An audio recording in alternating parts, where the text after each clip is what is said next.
Good morning, everyone. Happy Friday. Just gonna check to see if I'm sharing the screen. I am sharing the screen. Yes.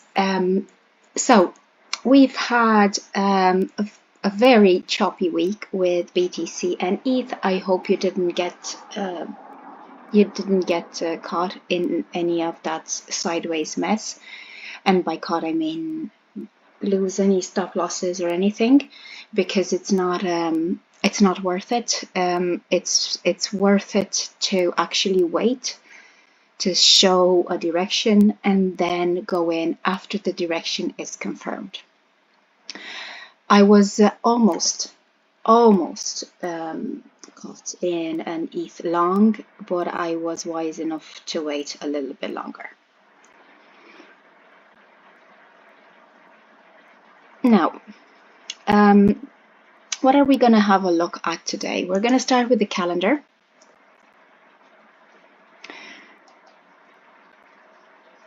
We've had some news this week, but nothing that moved our coins, which is what I'm interested in. We don't have any red flag news today, so no major mover for the market for today. I'm just going to have a look at a Monday to see if we're preparing for something. Okay, yes, we have the flash manufacturing PMIs across the board, Euro, GDP, and USD. So that's probably what will finish this week's move. Because Monday is the day when the previous week actually finishes the move. And then Tuesday, Wednesday, Thursday, we have a new trend emerging, with Thursday being the day when it corrects. So if it is a trend to the upside, Thursday is likely to correct. Friday is a generally consolidation day. It might do lower lows, it might do higher highs, depending on the trend. That's why I prefer to stay away from trading the Friday. I used to trade the Friday on the 15-minute, and it's actually a good day when it is volatile to trade on the 15-minute, but you need to be watching constantly those candles and take your profits, because it comes very close to levels and it might not reach them, just to keep traders trapped. Other than that, Friday is a great day also to take a position.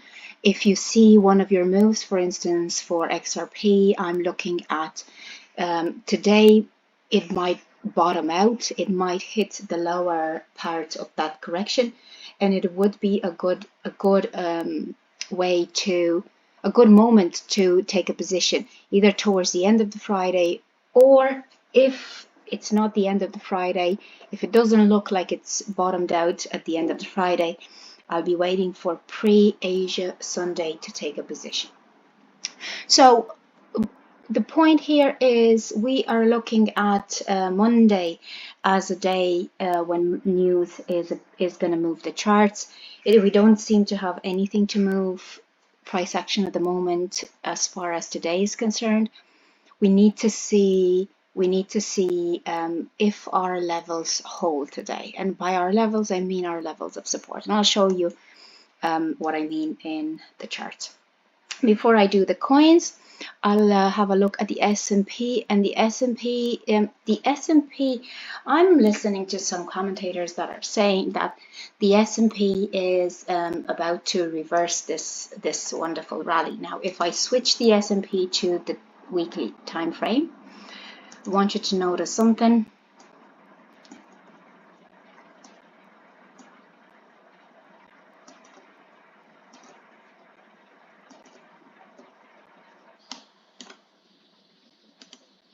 I'm going to put the fib on this swing. There we go. It is very close to the top, and it is at the moment resting on the 786. Now, the 786 can be a correction, a retracement.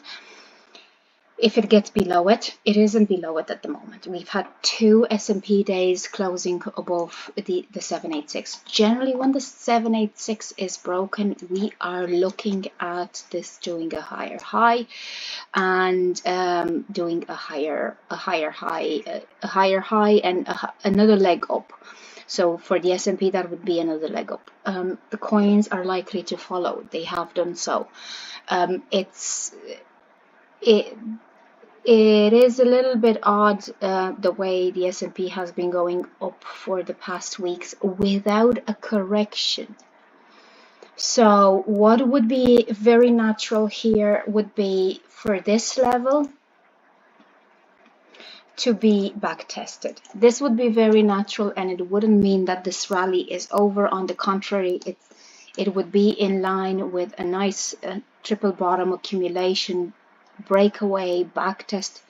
Resistance is turned into support, and we continue.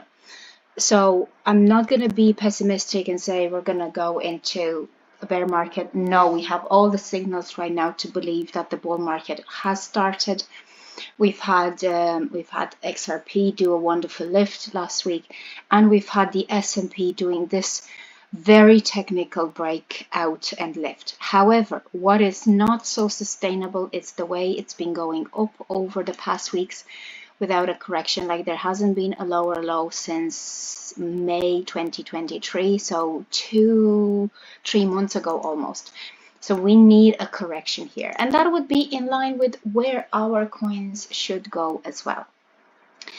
Now, I'm not going to do the DXY because DXY does its own thing at the moment. I don't want to complicate the presentation. I will do the DXY on Monday. Just to have this clarity before we start. We've been going up. We have bull market signals. It looks like we are about to come down and do a back test. The S&P looks more fragile than our coins, to be honest, on the weekly time frame because of how long it's been spending in the overbought. I'm not even mentioning the daily that has printed bearish divergences for, I believe, the past month or so, 2 months, 3 months. 16th of February, we have 1, 2, 3, 4, 7 bearish divergences on the daily. But this is the nature of a rally. It keeps going. Now, let's have a look at BTC. I'm going to start with BTC on the daily pattern. I'm just going to do the daily chart at the moment, and I'll post the updates throughout the day because there's no point talking lower than the daily. Where we are right now, this is us. This is us. 15th of July. A week of this. Like, look at these daily candles. They are absolutely miserable. Now, the daily support at 29.5 is still holding. We might come down and do a lower low and hit off the 55 EMA. That might happen as well. That hasn't been back tested, and it's very healthy for this to be back tested. The daily stock is at the bottom, and the MACD is pushing down with increasing selling volume. So you know I always make these MACD divergence, how can I say, divergence, I point these MACD divergences. So when we have these kind of volumes, we signal when the volume to one side is decreasing, it signals reversal. The volume to the sell side is not decreasing. On the contrary, it's increasing. So what we have now is the possibility to go lower. I was checking liquidity charts this morning. There is liquidity around the 27 area, which would be the measured target of this channel.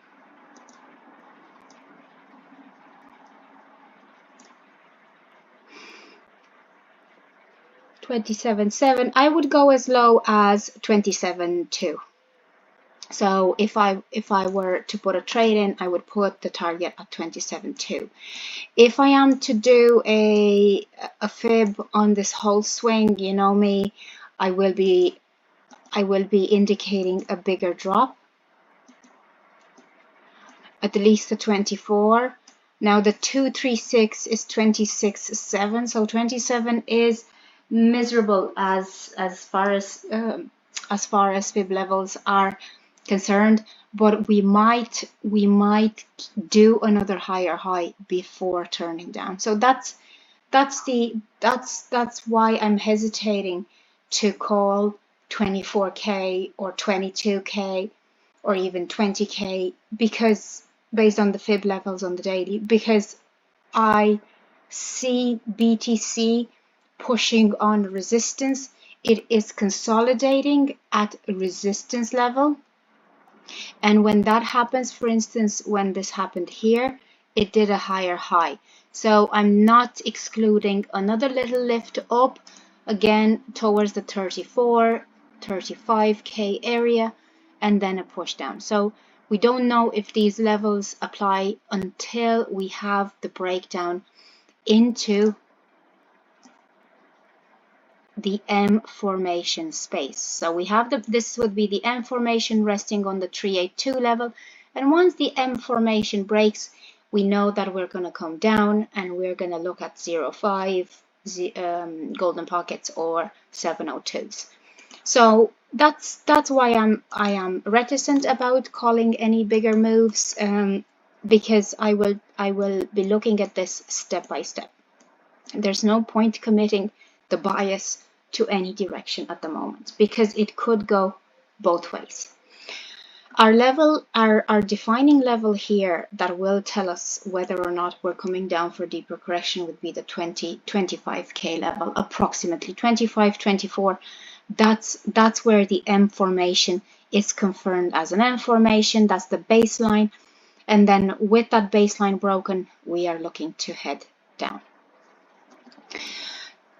Now, just to do a quick summary, I believe that the likely direction temporarily for BTC is down. We are holding no support on the daily to justify it lifting.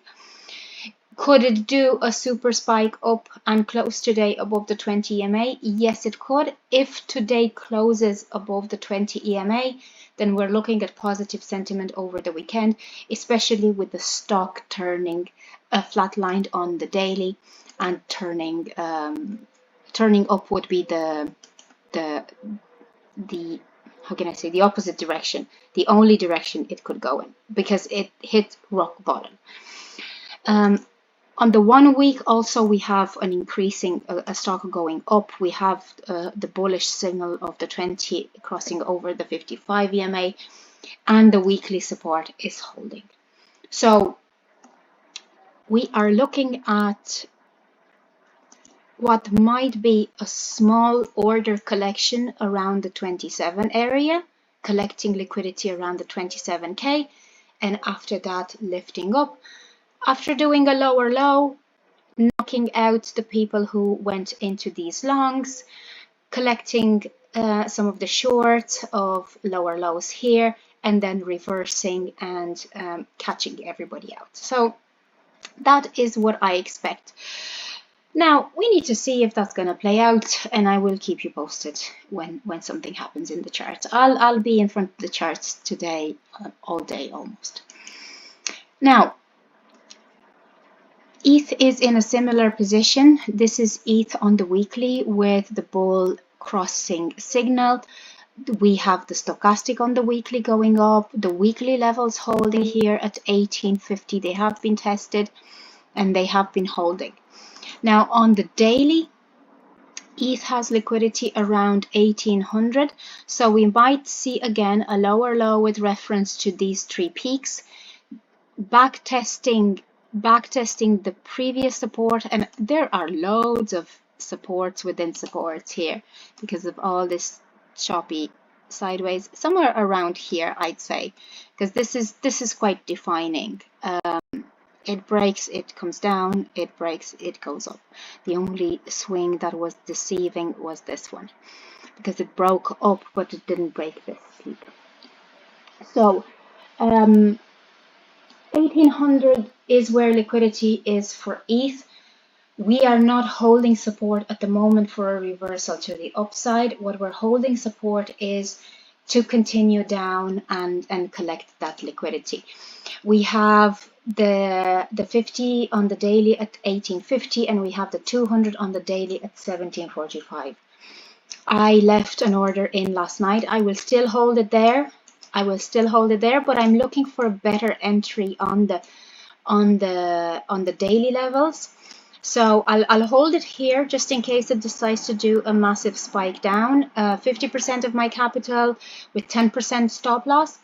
But I will also, I've also placed another entry this morning when I saw that Sydney and Hong Kong back tested the 50 EMA on the 1 hour, and I've placed an entry here on the back test of the golden pocket of this. Again, 70% of my capital in this situation with a 5% stop loss. So whichever one hits first, if it is just going to drop from here and just do this back test of the daily open, happy days. But if it does want to back test the pivot point, which would be a 786, but I'm staying safe and going for the golden pocket because it might not want to go up to the pivot point. Then this order will give me a better entry. So I've two short orders in for ETH. I'll keep you updated as soon as something happens. At the moment, we are below the daily levels for the upside, and unless we turn both the daily open and the daily pivot into support, we're not going to go up. That's it from me from today. Short and sweet. I will see you on Monday. Have a good day today. Mind yourselves, and remember, take the weekend off just to enjoy yourselves. There will be plenty of trades Monday, Tuesday, Wednesday, Thursday. Happy Friday, guys. See you Monday.